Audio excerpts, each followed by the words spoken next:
હું હિંમત કાકા મુંજા જા મૂંઝાવાની તો વાત ભાઈ ઘરે, પણ હવે આમાં વિચારું છું કે હવે શું કરશું. આમ જોવો તો ખરા લીલ જામવા મળી ખેતરમાં.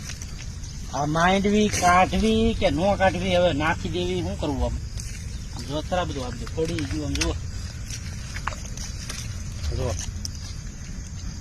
આ શું કરવાનું હવે? આ નથી અહીંયા.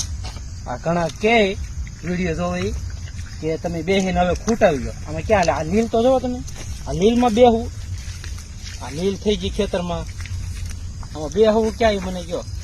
એટલે હવે ટૂંકમાં માંડવીને જે થાય થવા દેવાનું, ખેતરને ગારો ને હુકાય તો વાત બરાબર છે. બાકી મને નથી લાગતું કે હવે આ આપણા હાથમાં આવે એમ.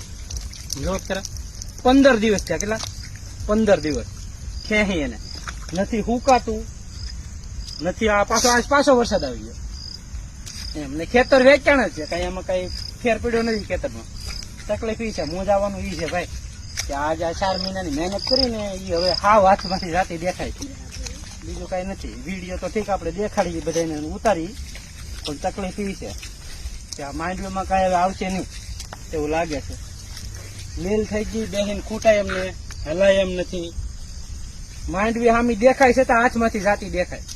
આમાં કોઈ આવે દાડીએ છે ન આવે. આ માંડવી આવે લીલમાં કોણ બેહીને તોડવા આવે? નથી, બહાર નીકળે એમ. આવી પરિસ્થિતિ છે ભાઈ બધી.